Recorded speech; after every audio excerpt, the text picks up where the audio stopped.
हे पर्वतराज, तुम्हारी कन्या सुलक्षणी है। अब इसमें जो 2-4 अवगुण हैं, उन्हें भी सुन लो।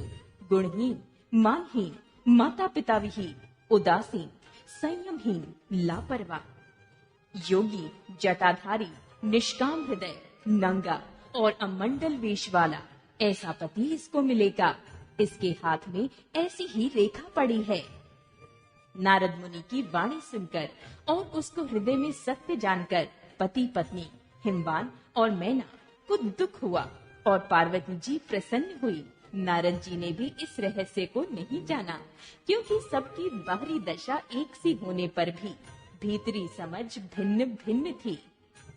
सारी सखियां पार्वती, पर्वतराज हिमवान और मैना, सभी के शरीर पुलकित थे और सभी के नेत्रों में जल भरा था। देवर्षि के वचन असत्य नहीं हो सकते, ये विचार कर पार्वती ने उन वचनों को हृदय में धारण कर लिया। उन्हें शिवजी के चरण कमलों में स्नेह उत्पन्न हो गया, परंतु मन में ये संदेह हुआ कि उनका मिलना कठिन है। अवसर ठीक न जानकर उमा ने अपने प्रेम को छिपा लिया और फिर वे सखी की गोद में जाकर बैठ गईं। देवर्षि की वाणी झूठी न होगी, ये विचार कर हिमवान, मैना और सारी चतुर सखियां चिंता करने लगी। फिर हृदय में धीरज धरकर पर्वतराज जी ने कहा, हे नाथ, कहिए अब क्या उपाय किया जाए।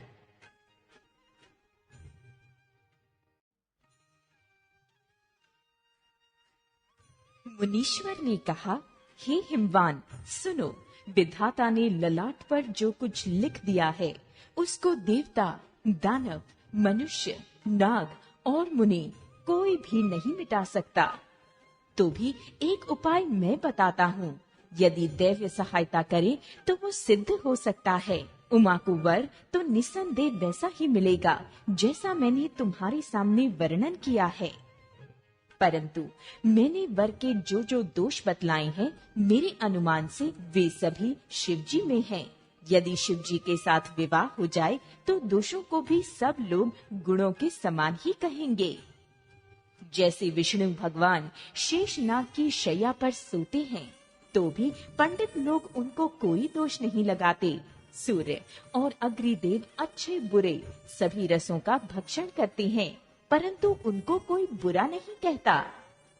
गंगा जी में शुभ और अशुभ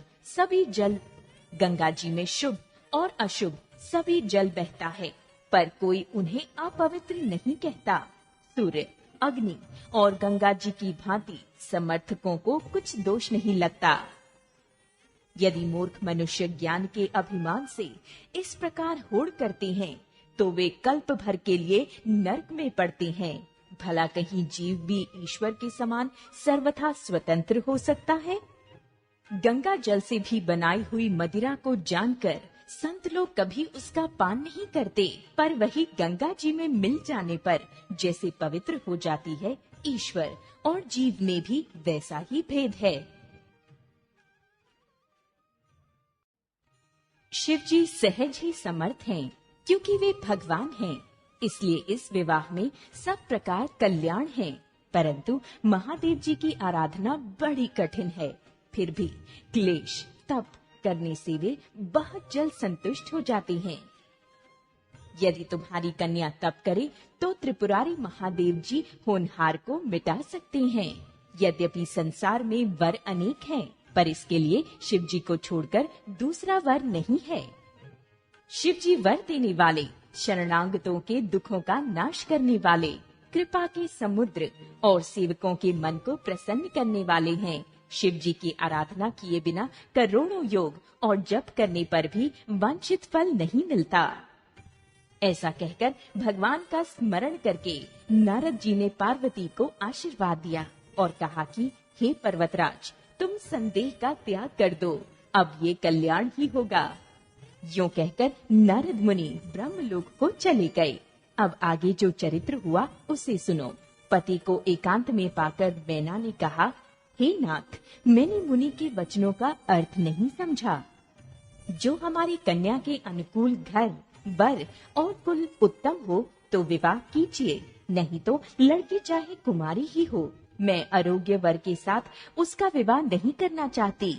क्योंकि हे स्वामिन, पार्वती मुझको प्राणों के समान प्यारी है। यदि पार्वती के योग्य वर ना मिला तो सब लोग कहेंगे कि पर्वत स्वभाव से ही जड़ मूर्ख होते हैं।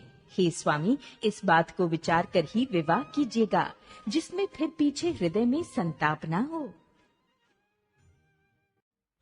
इस प्रकार कहकर मैना पति के चरणों पर मस्तक रखकर गिर पड़ी।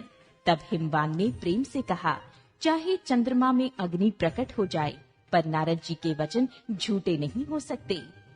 हे प्रिय, सब सोच छोड़कर श्री भगवान का स्मरण करो।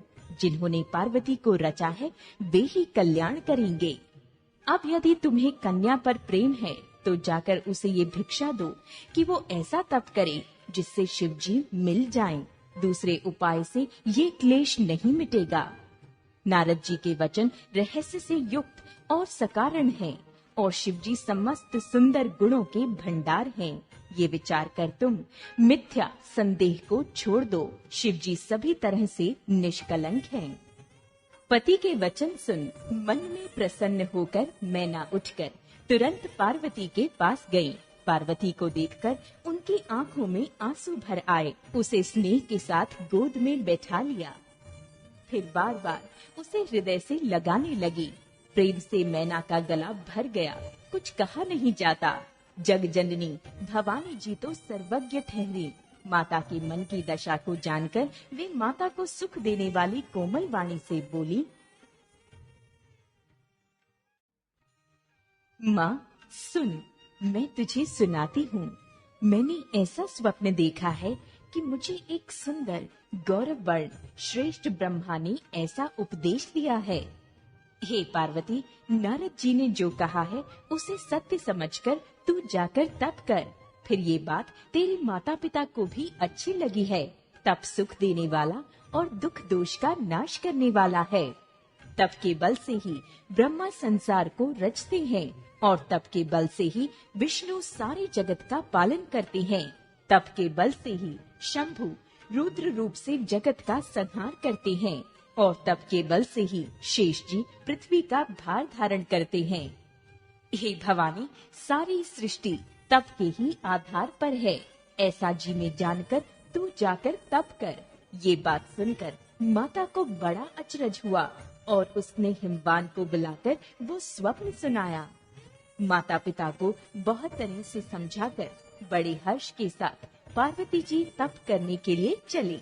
प्यारे कुटुंबी, पिता और माता सब व्याकुल हो गए। किसी के मुंह से बात नहीं निकलती। तब वेद शिरा मुनि ने आकर सबको समझाकर कहा। पार्वती जी की महिमा सुनकर सबको समाधान हो गया। प्राणपति शिव जी के चरणों को हृदय में धारण करके पार्वती जी वन में जाकर तप करने लगी। पार्वती जी का अत्यंत सुकुमार शरीर तप के योग्य नहीं था, तो भी पति के चरणों का स्मरण करके उन्होंने सब भोगों को तज दिया। स्वामी के चरणों में नित्य नया अनुराग उत्पन्न होने लगा, और तप में ऐसा मन लगा कि शरीर की सारी सुध बिसर गई। 1000 वर्ष तक उन्होंने मूल और फल खाए, फिर 100 वर्ष साग खाकर बिताए। कुछ दिन जल और वायु का भोजन किया, और फिर कुछ दिन कठोर उपवास किए। जो बेल पत्र सूखकर पृथ्वी पर गिरते थे, 3000 वर्ष तक उन्हीं को ही खाया। फिर सूखे पर्ण पत्ते भी छोड़ दिए, तभी पार्वती का नाम अपर्णा हुआ। तब से उमा का शरीर क्षीण देखकर आकाश से गंभीर ब्रह्मावाणी हुई। हे पर्वतराज की कुमारी, सुन, तेरा मनोरथ सफल हुआ। तू अब सारे असह्य कलेशों को, कठिन तप को त्याग दे। अब तुझे शिव जी मिलेंगे। हे भवानी, धीर, मुनि और ज्ञानी बहुत हुए हैं, पर ऐसा कठोर तप किसी ने नहीं किया। अब तू इस श्रेष्ठ ब्रह्मा की वाणी को सदा सत्य और निरंतर पवित्र जानकर अपने हृदय में धारण कर। जब तेरे पिता बुलाने को आवे, तब हठ छोड़कर घर चली जाना, और जब तुम्हें सप्तऋषि मिले, तब इस वाणी को ठीक समझना। इस प्रकार आकाश से कही हुई ब्रह्मा की वाणी को सुनते ही पार्वती जी प्रसन्न हो गईं, और हर्ष के मारे उनका शरीर पुलकित हो गया। याज्ञवल्क्य जी भरद्वाज जी से बोले कि मैंने पार्वती का सुंदर चरित्र सुनाया, अब शिव जी का सुहावना चरित्र सुनो। जब से सती ने जाकर शरीर त्याग किया, तब से शिव जी के मन में वैराग्य हो गया। वे सदा श्री रघुनाथ जी का नाम जपने लगे और जहाँ तहाँ श्री रामचंद्र के गुणों की कथाएं सुनने लगे। चिदानंद, सुख के धाम, मोह, मद और काम से रहित शिव जी संपूर्ण लोगों को आनंद देने वाले भगवान श्री हरि श्री रामचंद्र जी को हृदय में धारण कर भगवान के ध्यान में मस्त हुए पृथ्वी पर विचरने लगे। वे कहीं मुनियों को ज्ञान का उपदेश करते और कहीं श्री रामचंद्र के गुणों को वर्णन करते थे। यद्यपि सुजान शिव जी निष्काम हैं, तो भी वे भगवान अपने भक्त सती के वियोग के दुख से दुखी हैं। इस प्रकार बहुत समय बीत गया। श्री रामचंद्र के चरणों में नित नई प्रीति हो रही है। शिव जी के कठोर नियम, अनन्य प्रेम और उनके हृदय में भटकती अटल टेक को जब श्री रामचंद्र जी ने देखा, तब कृतज्ञ उपकार मानने वाले कृपालु रूप और शील के भंडार महान तेज पुत्र भगवान श्री रामचंद्र जी प्रकट हुए। उन्होंने बहुत तरह से शिव जी की सराहना की और कहा कि आपके बिना ऐसा कठिन व्रत कौन निभा सकता है।